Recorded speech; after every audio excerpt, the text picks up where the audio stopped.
3 सवाल। अकबर बीरबल की कहानी। महाराज अकबर बीरबल की हाजिर जवाबी के बड़े कायल थे। उनकी इस बात से दरबार के अन्य मंत्री मन ही मन बहुत जलते थे।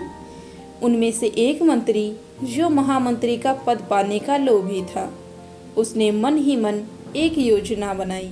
उसे मालूम था कि जब तक बीरबल दरबार में मुख्य सलाहकार के रूप में हैं, उसकी यह इच्छा कभी पूरी नहीं हो सकती।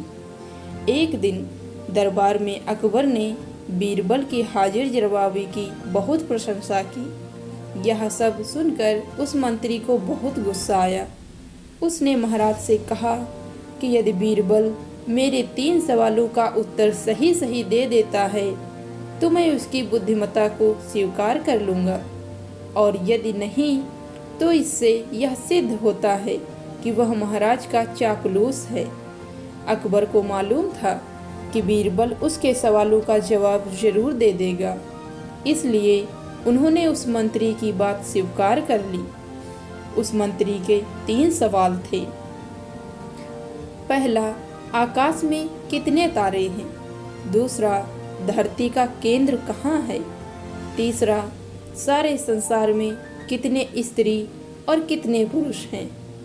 अकबर ने फौरन बीरबल से इन सवालों के जवाब देने के लिए कहा और शर्त रखी कि यदि वह इनका उत्तर नहीं जानता है तो मुख्य सलाहकार का पद छोड़ने के लिए तैयार रहे। बीरबल ने कहा, तो सुनिए महाराज। पहला सवाल। बीरबल ने एक भेड़ मंगवाई और कहा, जितने बाल इस भेड़ के शरीर पर हैं, आकाश में उतने ही तारे हैं। मेरे दोस्त, गिनकर तसल्ली कर लो। बीरबल ने मंत्री की तरफ मुस्कुराते हुए कहा। दूसरा सवाल। बीरबल ने जमीन पर कुछ लकीरें खींची और कुछ हिसाब लगाया। फिर एक लोहे की छड़ मंगवाई गई और उसे एक जगह गाड़ दिया, और बीरबल ने महाराज से कहा, महाराज, बिल्कुल इसी जगह धरती का केंद्र है, चाहे तो आप स्वयं जांच लें। महाराज बोले, ठीक है, अब तीसरे सवाल के बारे में कहो। अब महाराज, तीसरे सवाल का जवाब बड़ा मुश्किल है, क्योंकि इस दुनिया में कुछ लोग ऐसे हैं जो ना तो स्त्री की श्रेणी में आते हैं और ना ही पुरुषों की श्रेणी में। उनमें से कुछ लोग तो हमारे दरबार में भी उपस्थित हैं, जैसे कि यह मंत्री जी।